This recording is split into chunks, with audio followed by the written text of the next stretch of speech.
Om Shanti. Good morning. आज अव्यक्त बाप दादा की अव्यक्त वाणी सुनेंगे। 6/11/2022। रिवाइज मुरली है 30/11/1992।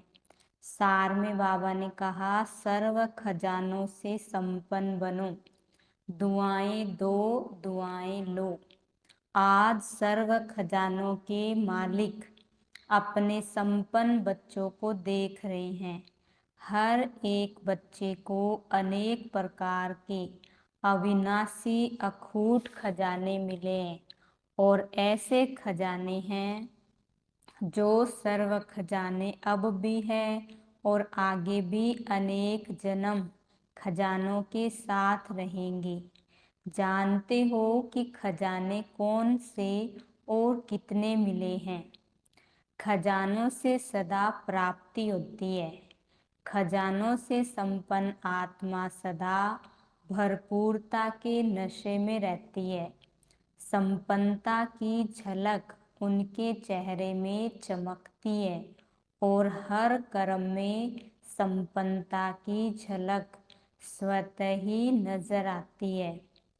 इस समय के मनुष्य आत्माओं को विनाशी खजानों की प्राप्ति है, इसलिए थोड़ा समय नशा रहता है, सदा नहीं रहता। इसलिए दुनिया वाले कहते हैं खाली होकर जाना है और आप कहते हो भरपूर होकर जाना है। आप सबको बाप दादा ने अनेक खजाने दिए हैं। सबसे श्रेष्ठ पहला खजाना है ज्ञान रत्नों का खजाना। सबको ये खजाना मिला है ना, कोई वंचित ना रह जाए। इस ज्ञान रत्नों के खजाने से विशेष क्या प्राप्ति कर रहे हो? ज्ञान खजाने द्वारा इस समय भी मुक्ति, जीवन मुक्ति की अनुभूति कर रहे हो। मुक्ति धाम में जाएंगे, वा जीवन मुक्त देव पद प्राप्त करेंगे। यह तो भविष्य की बात हुई, लेकिन अभी भी मुक्त जीवन का अनुभव कर रहे हो। कितनी बातों से मुक्त हो मालूम है? जो भी दुख और अशांति के कारण है उनसे मुक्त हुए हो कि अभी मुक्त होना है। अभी कोई विकार नहीं आता ना, मुक्त हो गए। अगर आता भी है तो विजयी बन जाते हो ना। तो कितनी बातों से मुक्त हो गए। लौकिक जीवन और अलौकिक जीवन दोनों को साथ रखो तो कितना अंतर दिखाई देता है। तो अभी मुक्ति भी प्राप्त की है और जीवन मुक्ति भी अनुभव कर रहे हो। अनेक व्यर्थ और विकल्प विकर्मों से मुक्त बनना, यही जीवन मुक्त अवस्था है। कितने बंधनों से मुक्त हुए हो? चित्र में दिखाते हो ना, कितने बंधनों की रस्सियां मनुष्य आत्माओं को बंधी हुई है।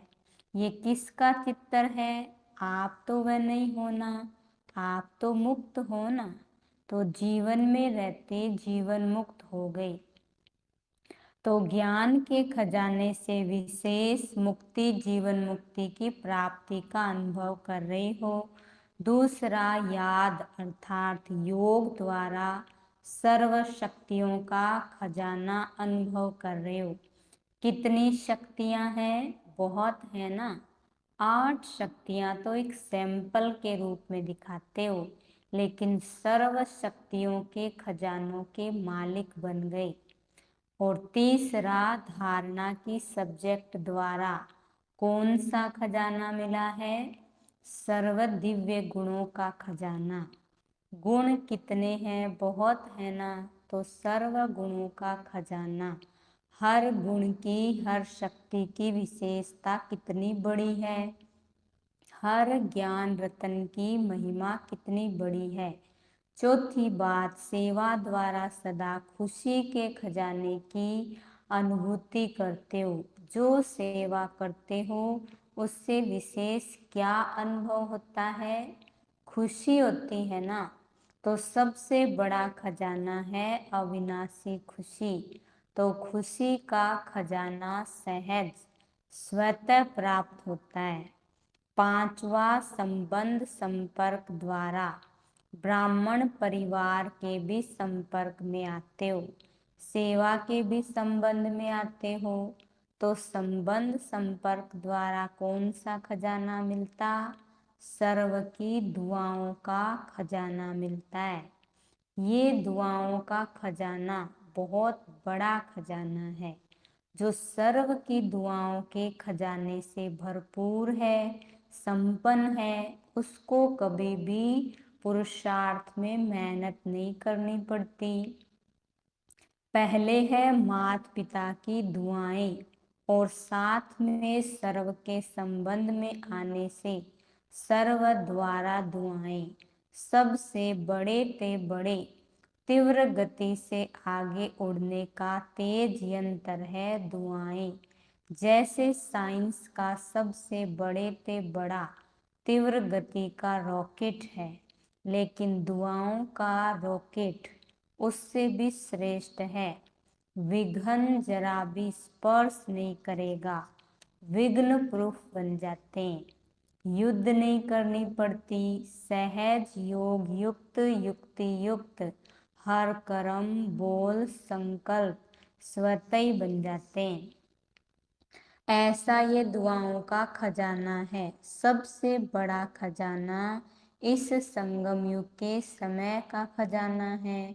वैसे खजाने तो बहुत है, लेकिन जो खजाने सुनाए, सिर्फ इन खजानों को भी अपने अंदर समाने की शक्ति धारण करो, तो सदा ही संपन्न होने के कारण जरा भी हलचल नहीं होगी। हलचल तब होती है जब खाली है, भरपूर आत्मा कभी हिलेगी नहीं। तो इन खजानों को चेक करो कि सर्व खजाने स्वयं में समाये हुए हैं। इन सभी खजानों से भरपूर हो, वाह कोई भरपूर, कोई में थोड़ा अभी भरपूर होना है। खजाने मिले तो सबको है ना, एक द्वारा एक जैसे खजाने सभी को मिले, अलग अलग तो नहीं बांटा है ना। एक को लाख, दूसरे को करोड़, ऐसे तो नहीं दिया ना। लेकिन एक है सिर्फ लेने वाले, जो मिलता है लेते भी हैं, लेकिन मिला और खाया पिया मौज किया और खत्म किया। दूसरे हैं जो मिले हुए खजानों को जमा करते, खाया पिया मौज भी किया और जमा भी किया। तीसरे हैं जमा भी किया, खाया पिया भी, लेकिन मिले हुए खजाने को और बढ़ाते जाते, बाप के खजाने को अपना खजाना बनाए बढ़ाते जाते हैं। तो देखना है मैं कौन हूँ, पहले नंबर वाला, दूसरे व तीसरे वाला। जितना खजाने को स्वयं के कार्य में या अन्य की सेवा के कार्य में यूज करते, उतना खजाना बढ़ता है। खजाना बढ़ाने की चाबी है यूज करना। पहले अपने प्रति, जैसे ज्ञान के एक एक रतन को समय पर अगर स्व प्रति यूज करते हो, तो खजाना यूज करने से अनुभवी बन जाते हो। जो खजाने की प्राप्ति है वह जीवन में अनुभव की अथॉरिटी बन जाती, तो अथॉरिटी का खजाना ऐड हो जाता है, तो बढ़ गया ना। सिर्फ सुनना और बात है, सुनना माना लेना नहीं है, समाना और समय पर कार्य में लगाना, ये है लेना। सुनने वाले क्या करते और समाने वाले क्या करते, दोनों में महान अंतर है। सुनने वालों को बाप दादा दृश्य देखते तो मुस्कुराते, सुनने वाले समय पर परिस्थिति प्रमाण व विघ्न प्रमाण समस्या प्रमाण पॉइंट को याद करते कि बाप दादा ने इस विघ्न को पार करने के लिए ये पॉइंट्स दी है। ऐसा करना है, ऐसा नहीं करना है, रिपीट करते, याद करते रहते। एक तरफ पॉइंट्स रिपीट करते, दूसरे तरफ वशीभूत भी हो जाते। बोलते हैं ऐसा नहीं करना, ये ज्ञान नहीं है, ये दिव्य गुण नहीं है। समाने की शक्ति धारण करनी है, किसको दुख नहीं देना। रिपीट भी करते रहते लेकिन फेल भी होते रहते। अगर उस समय भी उनसे पूछो कि ये राइट है तो जवाब देंगे राइट है नहीं, लेकिन हो जाता है। बोल भी रहे हैं, भूल भी रहे हैं, तो उनको क्या कहेंगे? सुनने वाले। सुनना बहुत अच्छा लगता है, पॉइंट्स बड़ी अच्छी शक्तिशाली है, लेकिन यूज करने के समय अगर शक्तिशाली पॉइंट ने विजय नहीं बनाया व आधा विजय बनाया तो उसको क्या कहेंगे? सुनने वाले कहेंगे ना। समाने वाले जैसे कोई परिस्थिति या समस्या सामने आती है तो त्रिकालदर्शी स्थिति में स्थित हो स्व स्थिति द्वारा परिस्थिति को ऐसे पार कर लेते जैसे कि कुछ था ही नहीं। इसको कहा जाता है समाना, अर्थात समय पर कार्य में लगाना। समय प्रमाण हर शक्ति को, हर पॉइंट को, हर गुण को ऑर्डर से चलाना है। जैसे कोई स्थूल खजाना है तो खजाने को स्वयं खजाना यूज नहीं करता, लेकिन खजाने को यूज करने वाली मनुष्य आत्माएं हैं। वो जब चाहे, जितना चाहे, जैसे चाहे वैसे यूज करती है। ऐसे ये जो भी सर्व खजाने, उनके मालिक कौन? आप हो व दूसरे हैं। मालिक हो ना। मालिक का काम क्या होता है? खजाना उसको चलाएगा व वो खजाने को चलाएंगे। तो ऐसे खजाने के मालिक बन समय पर ज्ञानी अर्थात समझदार, नॉलेजफुल, त्रिकालदर्शी होकर खजाने को कार्य में लगाओ। ऐसे नहीं कि समय आने पर ऑर्डर करो सहन शक्ति को और कार्य पूरा हो जाए फिर सहन शक्ति आए। समाने की शक्ति जिस समय जिस विधि से चाहिए उस समय अपना कार्य करे। ऐसे नहीं समाया तो सही लेकिन थोड़ा थोड़ा, फिर भी मुख से निकल गया। आधा घंटा समाया, 1 सेकंड समाने के बजाय बोल दिया तो इसको क्या कहेंगे? खजाने के मालिक या गुलाम। सर्व शक्तियां बाप के अधिकार का खजाना है, वर्षा है, जन्म सिद्ध अधिकार है। तो जन्म सिद्ध अधिकार का कितना नशा होता है।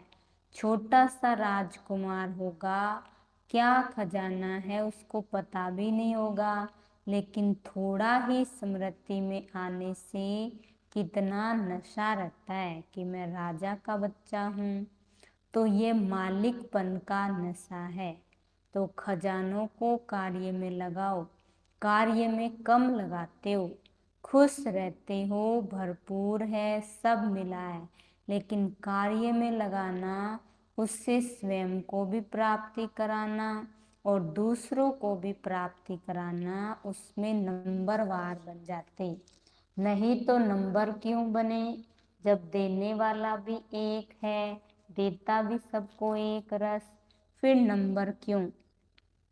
तो बाप दादा ने देखा खजाने तो बहुत मिले हैं, भरपूर भी सभी है, लेकिन भरपूरता का लाभ नहीं लेते। जैसे लौकिक में भी कईयों को धन से आनंद या लाभ प्राप्त करने का तरीका आता है और कोई के पास होगा भी बहुत धन, लेकिन यूज करने का तरीका नहीं आता, इसलिए होते हुए भी जैसे कि है नहीं। तो अंडरलाइन क्या करना है? सिर्फ सुनने वाले नहीं बनो, यूज करने की विधि से अब भी सिद्धि को प्राप्त करो और अनेक जन्मों की सद्गति प्राप्त करो। दिव्य गुण भी बाप का वर्षा है, तो प्राप्त हुए वर्षे को कार्य में लगाना क्या मुश्किल है? ऑर्डर करो। ऑर्डर करना नहीं आता क्या? मालिक को ही ऑर्डर करना आता है, कमजोर को ऑर्डर करना नहीं आता। वह सोचेगा कहूँ व नहीं कहूँ, पता नहीं मदद मिलेगी व नहीं मिलेगी। अपना खजाना है ना, बाप का खजाना अपना खजाना है, या बाप का है और हमारा नहीं। बाप ने किस लिए दिया? अपना बनाने के लिए दिया या सिर्फ देखकर खुश होने के लिए दिया? कर्म में लगाने के लिए मिला है ना। रिजल्ट में देखा जाता है सभी खजानों को जमा करने की विधि कम आती है। ज्ञान का अर्थ भी ये नहीं कि पॉइंट्स रिपीट करना या बुद्धि में रखना। ज्ञान अर्थात समझ, त्रिकालदर्शी बनने की समझ, सत्य असत्य की समझ, समय प्रमाण कर्म करने की समझ, इसको ज्ञान कहा जाता है। अगर कोई इतना समझदार भी हो और समय आने पर बेसमझी का कार्य करे तो उसको ज्ञानी कहेंगे क्या? और समझदार अगर बेसमझ बन जाए तो उसको क्या कहा जाएगा? बेसमझ को कुछ नहीं कहा जाता, लेकिन समझदार को सभी इशारा देंगे कि ये समझदारी है क्या? तो ज्ञान का खजाना धारण करना, जमा करना, अर्थात हर समय, हर कार्य, हर कर्म में समझ से चलना। तो समझा तो आप महान समझदार हो ना। ज्ञानी तो आत्मा हो या ज्ञान सुनने वाली तो आत्मा हो? चेक करो कि ऐसे ज्ञानी तो आत्मा कहाँ तक बने हैं। प्रैक्टिकल कर्म में, बोलने में। ऐसे तो सबसे हाथ उठवाओ तो सब कहेंगे हम लक्ष्मी नारायण बनेंगे। कोई नहीं कहेगा हम राम सीता बनेंगे, लेकिन कोई तो बनेंगे ना। सभी कहेंगे हम विश्व महाराजा बनेंगे। अच्छा है, लक्ष्य ऐसा ही ऊंचा रहना चाहिए, लेकिन सिर्फ लक्ष्य तक नहीं, लक्ष्य और लक्षण समान हो। लक्ष्य हो विश्व महाराजन और कर्म में एक गुण या एक शक्ति भी ऑर्डर नहीं माने तो वह विश्व का महाराजा कैसे बनेंगे? अपना ही खजाना अपने काम में नहीं आए तो विश्व का खजाना क्या संभालेंगे?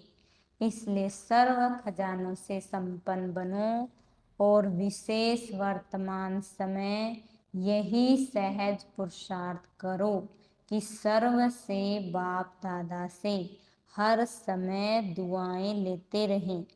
दुआएं किसको मिलती है? जो संतुष्ट रह सबको संतुष्ट करे। जहाँ संतुष्टता होगी वहाँ दुआएं होंगी।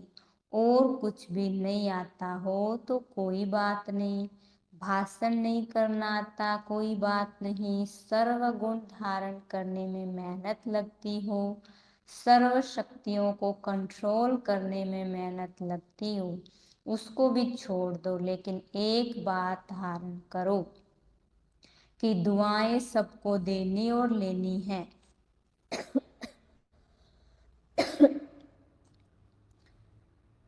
तो फिर रात को चार्ट चेक करो कि सहज पुरुषार्थ रहा या मेहनत रही। और कुछ भी नहीं करो, लेकिन दुआएं दो और दुआएं लो, इसमें सब आ जाएगा।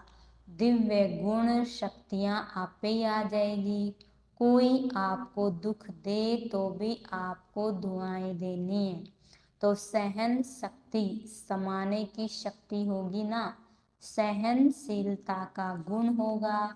अंडरस्टूड है? दुआएं लेना और दुआएं देना ये बीज है, इसमें झाड़ स्वतः ही समाया हुआ है। इसकी विधि है, दो शब्द याद रखो, एक है शिक्षा, दूसरा है क्षमा, रहम। तो शिक्षा देने की कोशिश बहुत करते हो, क्षमा करना नहीं आता, तो क्षमा करनी है। क्षमा करना ही शिक्षा देना हो जाएगा। शिक्षा देते हो तो क्षमा भूल जाते हो, लेकिन क्षमा करेंगे तो शिक्षा स्वतः आ जाएगी। शिक्षक बनना बहुत सहज है, सप्ताह कोर्स के बाद ही शिक्षक बन जाते। तो क्षमा करनी है, रहमदिल बनना है, सिर्फ शिक्षक नहीं बनना है। क्षमा करेंगे, अभी से ये संस्कार धारण करेंगे, तब दुआएं दे सकेंगे। और सभी से दुआएं दे का संस्कार पक्का करेंगे, तभी आपके जड़ चित्रों से भी दुआएं लेते रहेंगे। चित्रों के सामने जाकर क्या कहते हैं? दुआ करो, मर्सी करो। आपके जड़ चित्रों से जब दुआएं मिलती है तो चैतन्य में आत्माओं से कितनी दुआएं मिलेगी। दुआओं का खजाना बाप दादा से हर कदम में मिल रहा है, लेने वाला लेवे। आप देखो, अगर श्रीमत प्रमाण कोई भी कदम उठाते हो तो क्या अनुभव होता है? बाप की दुआएं मिलती है ना। और अगर हर कदम श्रीमत पर चलो तो हर कदम में कितनी दुआएं मिलेगी। दुआओं का खजाना कितना भरपूर हो जाएगा। कोई भल क्या भी देवे, लेकिन आप उसको दुआएं दो। चाहे कोई क्रोध भी करता है, उसमें भी दुआएं हैं। क्रोध में दुआएं हैं कि लड़ाई है। चाहे कोई कितना भी क्रोध करता, लेकिन आपको याद दिलाता है कि मैं तो परवश हूँ, लेकिन आप मास्टर सर्वशक्तिवान हो। तो दुआएं मिली ना, याद दिलाया कि आप मास्टर सर्वशक्तिवान हो, आप शीतल जल डालने वाले हो। तो क्रोधी ने दुआएं दी ना, वह क्या भी करे, लेकिन आप उससे दुआएं लो। सुनाया ना, गुलाब के पुष्प में भी देखो कितनी विशेषता है। कितनी गंदी खाद से, बदबू से खुद क्या लेता? खुशबू लेता है। गुलाब का पुष्प बदबू से खुशबू ले सकता है, और आप क्रोधी से दुआएं नहीं ले सकते। विश्व महाराजन गुलाब का पुष्प बनना चाहिए या आपको बनना चाहिए? ये कभी भी नहीं सोचो कि ये ठीक हो तो मैं ठीक हो जाऊं, ये सिस्टम ठीक हो तो मैं ठीक हूं। कभी सागर के आगे जाकर कहेंगे, हे लहर आप बड़ी नहीं छोटी आओ, टेढ़ी नहीं आओ, सीधी आओ। यह संसार भी सागर है, सभी लहरें न छोटी होगी, न टेढ़ी होगी, न सीधी होगी, न बड़ी होगी, न छोटी होगी। तो ये आधार नहीं रखो, ये ठीक हो जाए तो मैं हो जाऊं। तो परिस्थिति बड़ी है या आप बड़ी हो? बाप दादा के पास तो सब बातें पहुंचती है ना। ये ठीक कर दो तो मैं ठीक हो जाऊं, इस क्रोध करने वाले को शीतल कर दो तो मैं शीतल हो जाऊं, इस खिटखिट करने वाले को किनारे कर दो तो सेंटर ठीक हो जाएगा। ऐसे रूरिहान नहीं करना। आपका स्लोगन है, बदला न लो, बदल कर दिखाओ। ये ऐसा क्यों करता, ऐसा नहीं करना चाहिए, इसको तो बदलना ही पड़ेगा। परंतु पहले स्वयं को बदलो। स्व परिवर्तन से विश्व परिवर्तन व अन्य का परिवर्तन, या अन्य के परिवर्तन से स्व परिवर्तन है। स्लोगन रॉन्ग तो नहीं बना दिया ना। क्या करेंगे? स्व को बदलेंगे या दूसरे को बदलने में समय गवाएंगे? चाहे 1 वर्ष भी लगा कर देखो, स्वयं को नहीं बदलो और दूसरे को बदलने की कोशिश करो, समय बदल जाएगा, लेकिन न आप बदलेंगे न वो बदलेगा। समझा? सर्व खजानों के मालिक बनना अर्थात समय पर खजानों को कार्य में लगाना। अच्छा, सर्व खजानों से संपन्न आत्माओं को, सर्व खजानों को कार्य में लगाने वाले, बढ़ाने वाले ज्ञानी तो आत्माएं बच्चों को सर्व खजानों के मालिक बन समय पर विधि पूर्वक कार्य में लगाने वाली श्रेष्ठ आत्माओं को हर शक्ति हर गुण की अथॉरिटी बन स्वयं में और सर्व में भरने वाली विशेष आत्माओं को सदा दुआओं के खजाने से सहज पुरुषार्थ का अनुभव करने वाली सहज योगी आत्माओं को बाप दादा का याद प्यार और नमस्ते। हम रूहानी बच्चों की रूहानी बाप दादा को याद प्यार गुड मॉर्निंग नमस्ते नमस्ते नमस्ते। मेरे बाबा मीठे बाबा प्यारे बाबा आपका शुक्रिया बहुत बहुत शुक्रिया। आज का प्यारे बाबा का वरदान साधनों के वशीभूत होने के बजाय उन्हें यूज करने वाले मास्टर क्रिएटर भव। साधनों के वशीभूत होने के बजाय उन्हें यूज करने वाले मास्टर क्रिएटर भव। साइंस के साधन जो आप लोगों के काम आ रहे हैं, ड्रामा अनुसार उन्हें भी टच तभी हुआ जब आपको आवश्यकता है, लेकिन आप ये साधन यूज करते हुए उनके वश नहीं हो जाओ। कभी कोई साधन अपनी ओर खींच ना ले। मास्टर क्रिएटर बन क्रिएशन से लाभ उठाओ। अगर उनके वशीभूत हो गए तो वे दुख देंगे, इसलिए साधन यूज करते भी साधना निरंतर चलती रहे। आज का प्यारे बाबा का स्लोगन है, निरंतर योगी बनना है तो हद के मैं और मेरेपन को बेहद में परिवर्तन कर दो। अच्छा, ओम शांति।